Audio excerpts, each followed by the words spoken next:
Hello, we want to welcome you back to another episode of Jacket Sports Weekly on WCTV. I'm Caleb Yager, and today I'm joined alongside Joe Venzel. We have a lot of Waynesburg sports to discuss, from football, men's and women's soccer, and volleyball. And it's episode 2 of Jacket Sports Weekly, so we're going to get right into it. First, we have football, and they're coming off a big win against Teal. Another huge day from Tyler Raines, and another great day from Justin Flack and Dakota Romantino once again. No, absolutely. I'm just going to start off with Tyler Raines. Tyler Raines, 17 completions for 345 yards, throwing 4 touchdowns, and including one that broke the Waynesburg, John F. Wiley, I should say, record for longest completion in history, 98 yards to freshman transfer Dakota Romantino.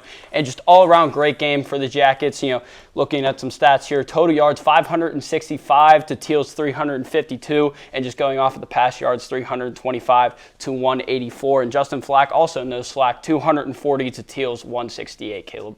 And looking at not only Waynesburg's offense, but Waynesburg's defense as well, they had a great game against the Tomcats as well. Yes, absolutely. Only letting up 14 points and rolling past with their own 52 points. And Waynesburg's defense definitely stepping up huge in their first win in over 714 days to this same exact Teal team. And Caleb, hitting on all cylinders for sure.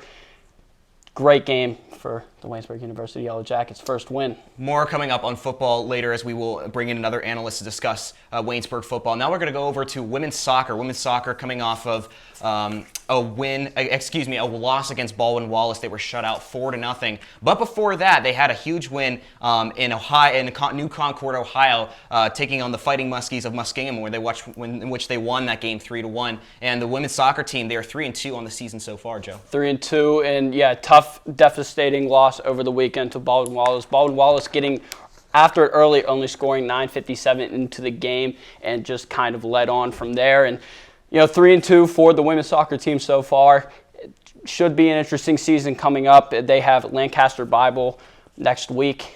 Caleb, it should be interesting for them. They're actually playing Lancaster Bible College right now, and it looks like the score is tied 0 apiece in the second half. But taking a look at the Waynesburg versus Muskingum game for the women's soccer team, Emily Redmond scored to tie it up at 1 apiece at 3:24 really early into the game. And then Haley Johnson, the next 2 goals to give Waynesburg the 3-1 victory. And by the way, Haley Johnson was named the PAC Rookie of the Week for women's soccer, and their most recent game, they got shut out by Baldwin-Wallace 4-0, and the Baldwin-Wallace Yellow Jackets were victorious over the Waynesburg Yellow Jackets. Kind of a struggling start as Waynesburg had won their previous 3 games, Joe. Yeah, you're absolutely right, Caleb, and the Jackets were outshot 17-3.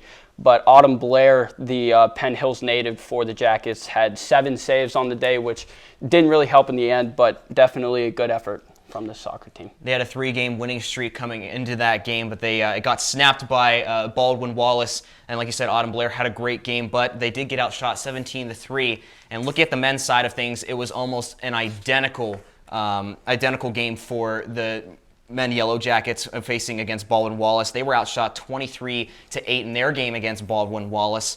And it was a struggle for them, and they got scored on 9 seconds into the game, Joe. It was just kind of that kind of day for them. Yeah, definitely not a strong start for this Waynesburg team coming into Baldwin-Wallace. But Michael Francis, all 90 minutes, only made 4 saves, which is definitely not what you need in this soccer game.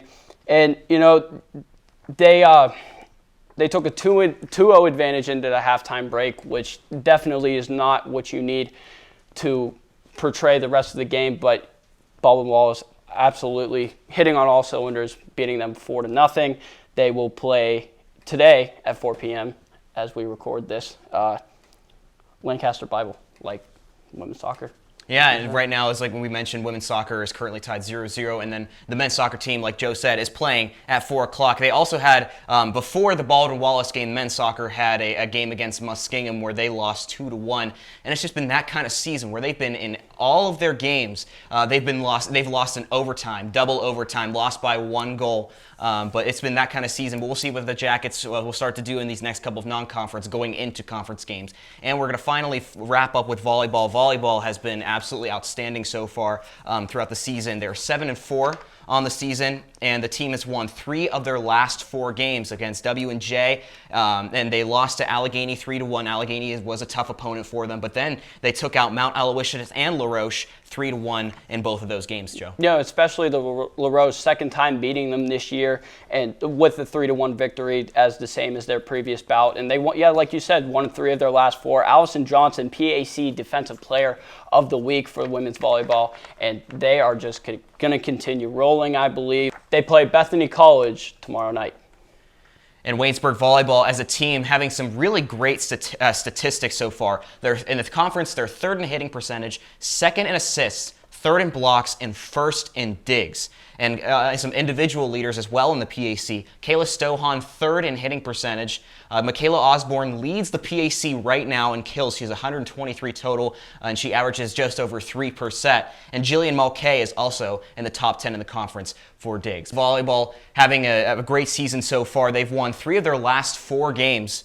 And Kayla Stohan is 3rd in the conference in hitting percentage. Michaela Osborne leads in kills, and she has 123 total, and she averages just over 3%. And Jillian Mulcahy is in the top 10 for digs as well. And as a team, they are producing some really great statistics. 3rd in overall hitting percentage, 2nd in assists, 3rd in blocks, and 1st in digs. And that's going to wrap up our discussion. But when we return, Riley Holsinger is going to break down football with us when we return right here on Jacket Sports Weekly.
We're going to talk about football next right here on Jacket Sports Weekly, and here to talk to us about it is our football analyst, Riley Holsinger. Riley, the term that we were throwing around before the game on Saturday was 714 days, and that was how long it took Waynesburg to get its first win in that time span. Yeah, it was a very much-needed win for the Yellow Jackets in that game. That was a game that Waynesburg was heading into and really expecting to win. I wouldn't say that they were the underdogs by any measure, especially since Teal was a team that was really struggling heading into that game. I mean, their winless streak goes on way before Waynesburg's winless streak of October 5th of 2019 for Waynesburg for Teal. It was back in September, I think 16th of 2017.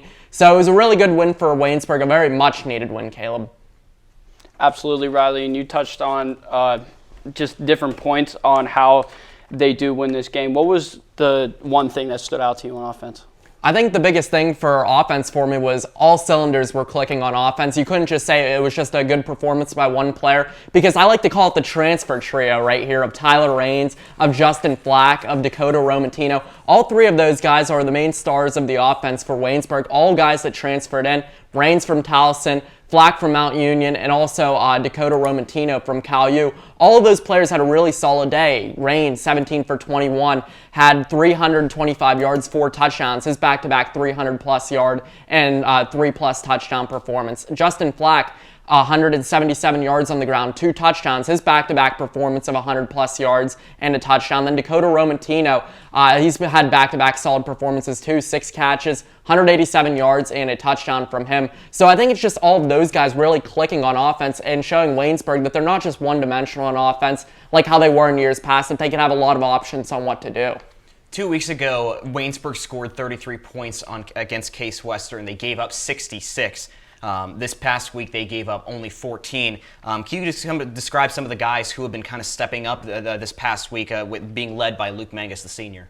Yeah, so Luke Mangus, as mentioned, he's kind of like the quarterback of the defense, is what Coach Chris Smithley really likes to call him. He's kind of like the guy calling shots on defense, but it's also not just Luke Mangus as well. It's also guys like Javion Smith, who saw a lot of action on defense this past week for Waynesburg. He had 2 pass breakups, along with Brandon Tyson, who was coming off of a 4-pass breakup performance, goes out, breaks up 2 passes as well. And then freshman Samuel Hamilton had a really solid performance, had 2 of the 4 sacks for Waynesburg out there. And I mean, Teal was a team that was struggling to find its identity on offense, and it was a really good performance for this Waynesburg defense to step up, because if they didn't step up against this Teal defense, or this Teal offense, excuse me, it was going to be a really long season for the Yellow Jackets on defense. They needed to have a solid game out there against Teal. What do you see them improving on in next week's game, especially coming up towards the rest of the season? So the offense definitely found its identity. That's a really solid thing for Waynesburg out here, but I'm going to continue to look for the strides that they make on defense. Guys like that are young, like Hamilton, like Smith, like Tyson, those guys that they need to step up, step into a meaningful role for this team moving forward and establish kind of that identity on defense. For a while there, Waynesburg had a really solid defense and a struggling offense. This year, it's the other way around. The offense looks really good so far, and the defense has been struggling, so they need to look to make those strides on defense. Get a lot of those younger players involved, because they have been stepping up for Waynesburg so far.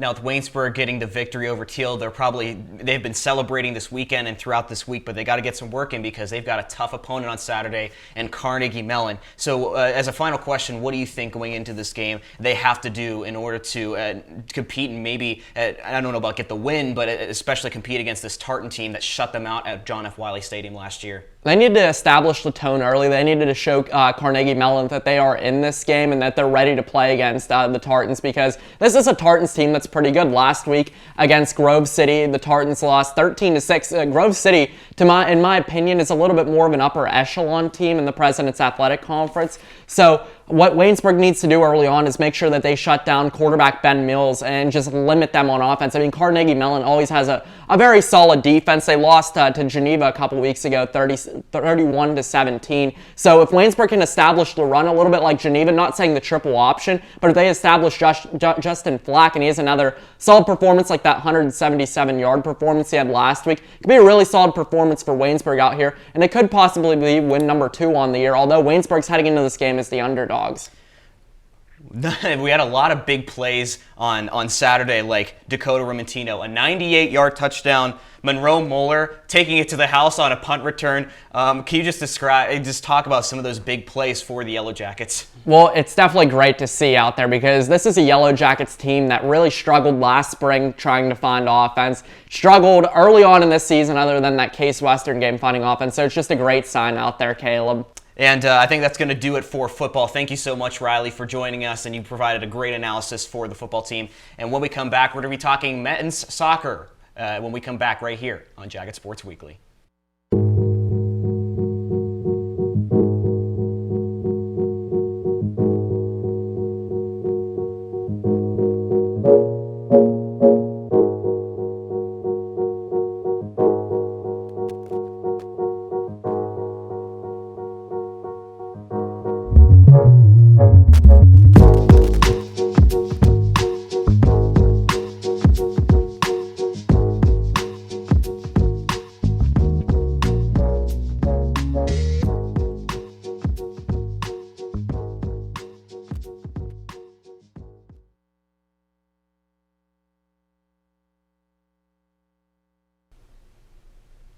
Welcome back to Jacket Sports Weekly, as we are now joined by men's soccer analyst Austin Bechtold to talk about what happened this past Saturday. And just going right in, Austin, what happened against Baldwin Wallace? Unfortunate 4-0 loss with this men's soccer team. Yeah, Joe, appreciate you guys having me on. Not great right off the bat.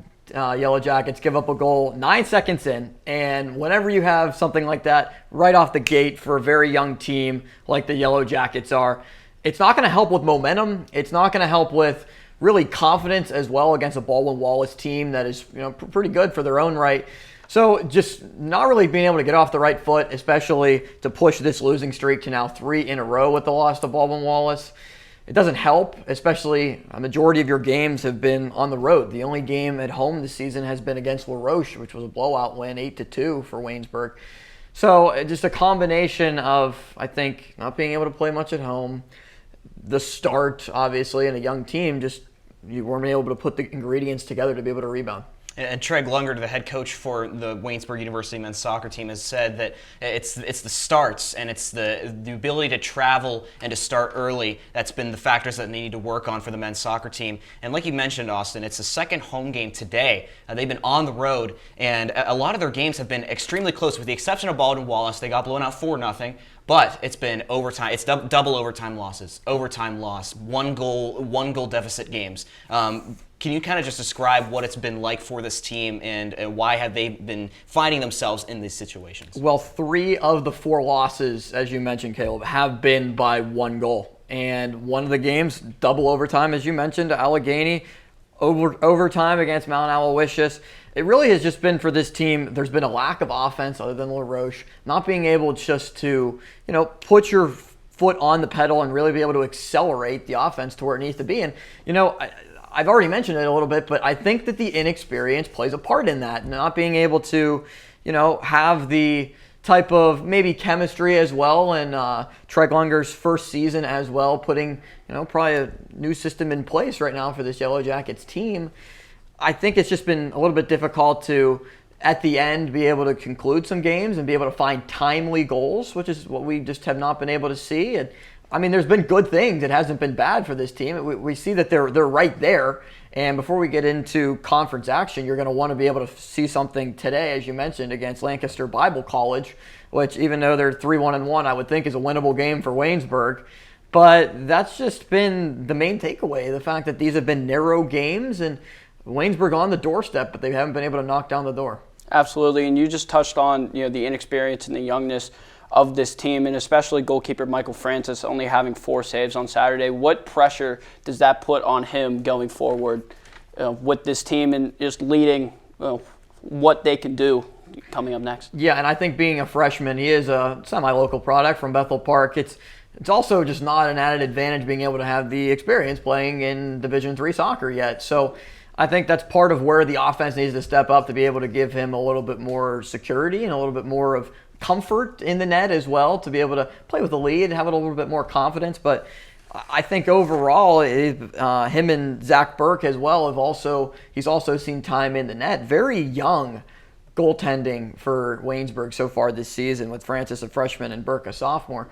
So I think just more reps is really going to be, I think, the main thing that's going to be able to help this team going forward. And we see conference play coming up, a couple of home conference games in the next couple of days before moving on to conference action, which should be a good confidence booster and a good step in the right direction, I think, for Waynesburg soccer. Absolutely. Men's soccer starting very, very shortly here, and they probably have already started. The start time was supposed to be at 4 at John F. Wiley Stadium for the Yellow Jackets. But when we come back, we're going to be talking women's soccer with Tyler Zeman, so don't go anywhere.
Welcome back to Jacket Sports Weekly on WCTV. It's now time to talk about women's soccer, and we do have an update for you. 1-0 win for the women's soccer team over Lancaster Bible College. Haley Johnson scores with just over a minute left in the second half to take the victory for the Yellow Jackets. The men are starting right about now. But continuing our discussion with women's soccer, we have our analyst with us, Tyler Zeman, who's going to talk about women's soccer with us. And they're 4-2 on the season right now, and with this victory today, it was a great bounce back from a 4-0 shutout against Baldwin Wallace. Yeah, today they had 27 shots on goal, 27 shots in total, 15 on goal. on Saturday when they played Baldwin Wallace, they only had 3 total shots.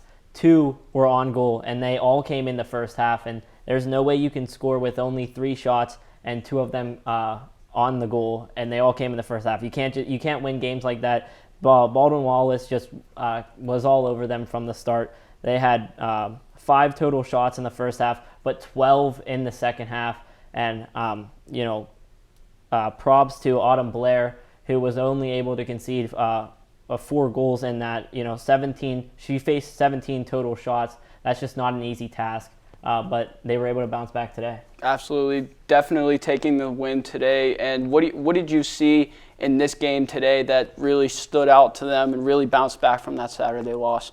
Well, I think, the 27 shots, being able to rebound offensively, and still have the confidence after being shut out to go out there and not be afraid to shoot, because we do in soccer, a lot of teams can be pretty, nervous, or they don't have the confidence after a shutout loss to go out and take shots. But the team today, had no fears, and props to Haley Johnson, who now has 5 goals this season as a freshman. So she's off to a very fast start. Fast start is indeed right. She was ranked as the PAC Rookie of the Week on the PAC Athletic website. Besides Haley Johnson, who were some of the other players that have been sticking out to you for this women's soccer team? Well, you mentioned, Emily Redmond is one of those players. They're the forward duo. They've produced 7 of the now 11 goals that the team has scored in the first 6 games this year, which is 1 less than how many goals they scored in the entire season or in the spring. So that's a very good start for D'Agostino in his head coaching tenure here at Waynesburg, having the offensive power. But 2 other shout-outs to Grace Ingram and Leah Holtz, who both have 2 assists on the season so far. What do we see from them moving forward, especially the big win today, coming into the next game? What do we see from them in differences in their play style? Well, I think that we've seen them be able to move the ball a lot better this fall. They've been able to move the ball quickly from defense to offense and be able to hold the ball more. They look a lot more connected as a team, and seeing how many shots they were able to take today, I wouldn't be surprised if we see another offensive performance with, similar to or close to the amount of shots they took today. Tyler Zeman, thank you for providing your analysis for the women's soccer team. And when we come back, Tanner Cyprowski is going to sit down with standout Dakota Romantino and describe his impact on the Waynesburg University football team when we come back on Jacket Sports Weekly. You're watching WCTV, where we aim to bring you the best local coverage of what you care about most. Everything from local businesses to hometown sports and the latest weather. We're keeping up to date with what you need to know about issues that affect our campus and our community. We're telling the stories that matter, celebrating our past, our future, and our potential. So tune in for all the latest buzz right here on WCTV Channel 14, Waynesburg. Back here on JSW, I'm Tanner Cyprowski, and today I'm joined by Waynesburg wide receiver Dakota Romantino. Dakota, thanks for joining me today. Thanks for having me. So we'll start it off. You initially started at Cal U and then transferred into Waynesburg. Why make that move? I just feel like transferring was the best decision for me. I had some things going on at Cal that I didn't really like, so I made the move, and Waynesburg gave me the best opportunity. And you got here on a Wednesday before that Muskingum game. You practiced taking first team reps, and then you played in that Muskingum game. What was that quick transition like for you? It was difficult, obviously, but Coach Smithley really helped me out. Studied the playbook with me a lot, and then definitely got me prepared for that Saturday. What do you think was the hardest part about that transition between that quick turnaround? I would just say learning the plays real quick. I mean, everything else was pretty simple, running routes and just blocking. But yeah, I just needed to develop the plays, and then I got the job done. So starting at a Division II, playing football at a D2 school and then coming to a D3 school, what were your expectations like coming in to Waynesburg? Just ball out. Same expectations I had at Cal. Just do my thing and then do the best I can to help my team out. I'd say that's worked out pretty well so far for the team. That first game against Muskingum, the offense was it was held to very little yardage, only 21 passing yards, and then Case Western, the offense exploded. What do you think the difference between those two games were? I would say that we just had butterflies the first week. I think we just started out too slow. Didn't have the outcome we expected at the start of the game, and I think it kind of brought the game down for us. And then we practiced a lot harder going into Case, and then it showed, but we just didn't get the win. It's all right. Mm-hmm. Yeah, I mean, Case, one of the best teams in the pack. Drew Saxon, one of the best quarterbacks in the conference. But staying with that Case game, as you know, many people know, 9 catches, 260 yards, and a touchdown. Those 260 were the second most in football history, a record that was set all the way back in 1968. How awesome does that sound to you that you have the second most receiving yards in Waynesburg University history? You know, I'm excited about it. I got to give credit to the lineman and Tyler for throwing the ball to me, and then the line giving them time to throw the ball. So I got to help. I got to give credit to my teammates too. And then flash forwarding to Saturday against Teal in the fourth quarter, 98-yard touchdown. That was the longest receiving touchdown in the history of Waynesburg University football. What does that mean to you personally? I'm blessed again about it. You know, it was supposed to just be a nice catch to get the first down and move the chains, but I got to explode down the sideline and score, so that was cool. Do you think that record will ever be broken? I mean, you can't go much farther back than 98. I mean, it's gonna be hard. It'd be cool if it did get broken, but I don't know. We'll just have to see. And you mentioned you give a lot of credit to your quarterback, Tyler Raines. You both are transfers, so you have that in common. How has your relationship grown since you've gotten on campus? It's grown pretty well. He's helped me out a lot. I have a few classes with him also. So, yeah, I mean, a couple nights I'll go over to his place and we'll watch film together and prepare. But we definitely got a nice little chemistry building on. If you had to compare you two to a NFL quarterback wide receiver duo, who do you think you guys compare to? So the way this year's going, I'd say like a Matt Stafford and Cooper Kupp. But like if we're going based off last year, I'd say like a Josh Allen and Stephon Diggs. Those are two good combos. That's a good answer.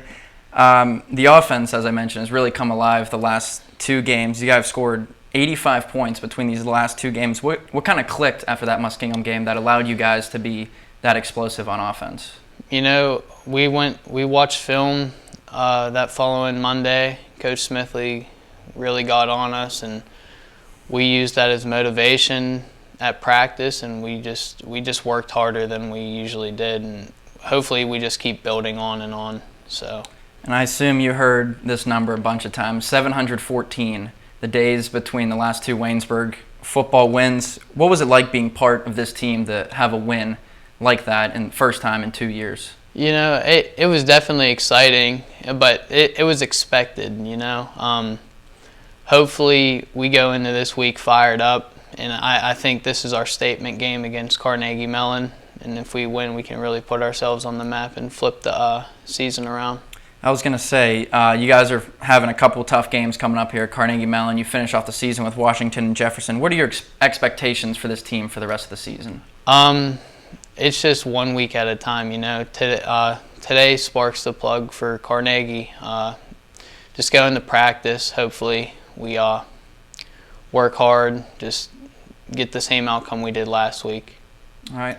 That's all the time we have here on JSW. Dakota, thank you once again for joining me. You can see him on the field this Saturday at 7 p.m. against Carnegie Mellon. We're going to take a short break. Whenever we come back, Caleb Yager and Joe Venzel will break down their top 5 plays of the week.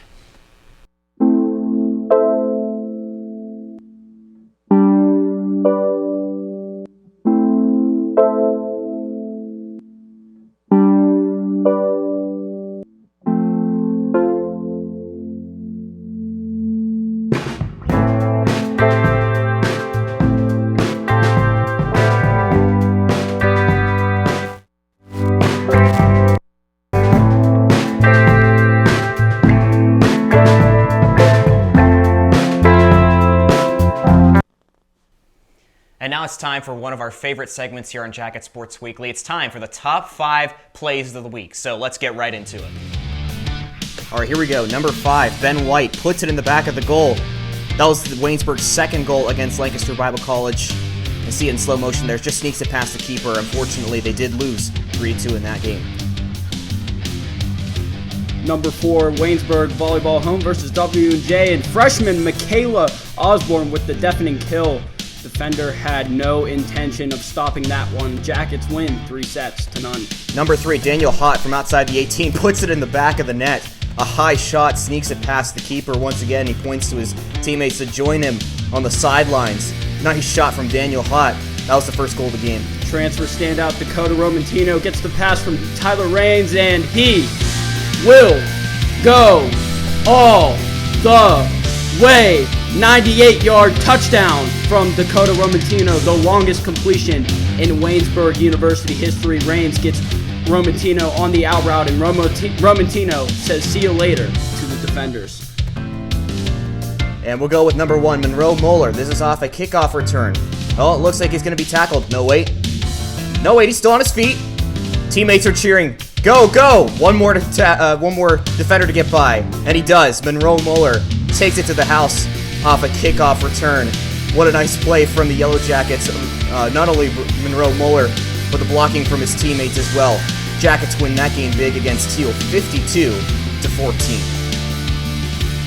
For Joe Venzel, alongside Caleb Yager, this has been Jacket Sports Weekly.